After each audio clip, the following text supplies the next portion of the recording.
مبدئيا كان عايز اقول لك انك وحشتني جدا جدا جدا جدا، واني متاسف جدا على التاخير اللي كان موجود في الفتره اللي فاتت دي. كان في شويه ضغط، بس فكك من الكلام ده، نقفل الصفحه دي ونرجع للشغل الصح. الموضوع بقى اللي هكلمك فيه النهارده هو موضوع مهم جدا، موضوع من اهم المواضيع اللي ممكن نتكلم فيها. الحاجه دي بالذات معظمنا بيخاف انه يعملها، بس الحاجه دي انت لو عملتها هي الحاجه الوحيده اللي هتوصلك لهدفك، وهي الخروج عن الطبيعي، الخروج عن المعتاد، الخروج عن المسار والقطيع اللي انت ماشي وراه. عايزك تطلع بره الكومفورت زون بتاعتك وتبدا تعمل حاجه جديده، تبدا تاخد الريسك. ما عندناش وقت ضيعه، يلا نشات.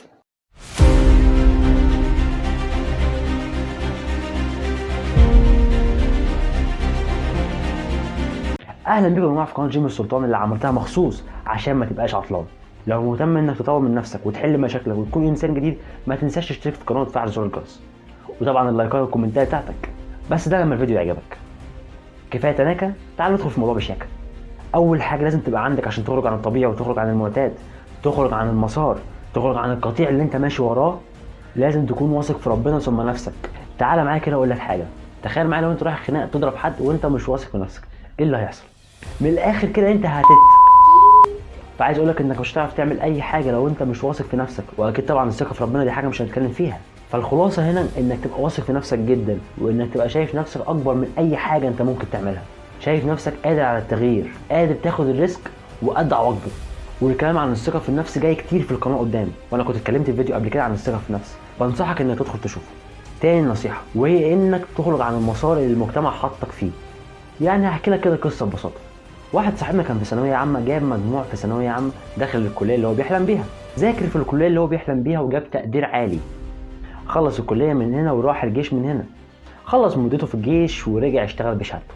كان في انترفيو كده، راح قدم ورقه، نجح فيه، اشتغل سنه سنتين، كون نفسه، اتجوز البنت اللي بيحبها. طبعا تلاقيك مستغرب دلوقتي، ايه ده يا جماعه، هو المجتمع خرب ولا ايه؟ ايه اللي حصل في الدنيا؟ احنا هنروح فين بعد كده؟ هو انت فاكر ان المجتمع هيسيبك؟ ده المجتمع هي دي حتته بقى. هيقول لك تعالى، انت عبيط، مجنون، عايز تنجح، عايز تنجح، انت ايه فكر في ايه؟ ايه في ايه؟ انا هسيبك تنجح كده؟ لا طبعا، خد. مش هيحلك، مع انه هو اللي قال لك امشي في الطريق ده. انا هنا ما بقولكش انك تسيب المدرسه او تسيب الجامعه او تسيب الكليه او تسيب التعليم.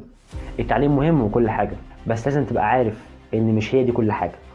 مجرد انك تبدا تفكر انك تنجح، هتلاقي المجتمع بيقول لك خد في مسؤوليات، خد في ضغوط، خد هيديك 500. هي دي الحقيقه المره. انا ما بقولكش كده عشان احبطك، انا عارف انك اصلا عارف الكلام اللي انا بقوله ده. انا بحاول اوعيك، بحاول اخليك تفكر بطريقه مختلفه، تبدا تبتكر، تبدا تشوف طريقك، تبدا تكتشف نفسك فين بالظبط، تعمل الحاجه اللي بتحبها. مفيش انسان بيندم انه عمل حاجه، دايما الانسان بيندم انه ما عملش حاجه. بدل ما تضيع وقتك في خروجات وفسح وترفه عن نفسك، اتعب الفتره دي وبعد كده عيش حياتك. نيجي لتالت نصيحه، وهي انك تعمل حاجه صعبه كل يوم، تعمل حاجه جديده في حياتك، حاجه بعدها تحس بنفسك وتحس انك قادر على التغيير. انا عارف ان الموضوع ده مش هيبقى كل يوم يعني، بس على الاقل انت بتحاول، وعارف ان الموضوع ده مش هو اللي هيوصلك لقمه النجاح اللي انت نفسك فيها، بس صدقني مع الوقت هتوصل. تقول لي حاجات زي ايه يعني يا جيم؟ مش فاهم. هقول لك تخيل معايا كده لو انت قاعد متلج ودخلت تستحمى ميه ساقعه، هتقول ايه ده؟ هو انا هعذب نفسي ولا ايه؟ مش كده خالص يا برو، مش كده خالص يا برو. بعدها هتحس بالقوه، هتحس انك قدرت تعمل حاجه صعبه ومستحيل انك تعملها، او كنت فاكر انها مستحيل. جرب في مره كده تبقى تعبان سواء من الشغل سواء من التمرين وتنزل تتمرن، هتقول انا كده بهلك نفسي. هقول لك بعدها هتحس بالقوه وهتحس انك قادر تعمل كل حاجه. جرب تبقى مكسل تعمل حاجه وقوم اتعلم لك حاجه جديده، قوم اقرا لك كتاب، قوم ذاكر، قوم اعمل اي حاجه تحسسك بالقوه. جرب تحوش لك شويه فلوس، وبدل ما تنزل تخرج بيهم او تصرفهم على حاجه ترفيهيه ليك، تشتري شويه حاجات وتبيعها. انا مش ضامن المكسب والخساره هنا، هقول لك بس ساعتها هتبقى قوي، قادر على كل حاجه، تبقى اخدت الريسك. كل اللي وصلوا عملوا كده في الاول، اخدوا الريسك ووصلوا اللي هم فيه. ممكن تبقى شايف ان الحاجات دي بسيطه، بس الحاجات دي هي اللي هتغير تفكيرك، هي اللي هتطورك وهتخليك جاهز للتغيير، هتخليك قاعد مرقد ومستني الفرصه تجيلك. ساعتها هيبقى عندك القوه الكافيه والشجاعه انك تستغل الفرصه دي. نيجي رابع واخر حاجه، وهي انك تمسح كلمه مستحيل من القاموس بتاعك. هنخلي المستحيل ممكن، هنخلي الممكن اكيد، هنخلي الاكيد اتعمل خلاص.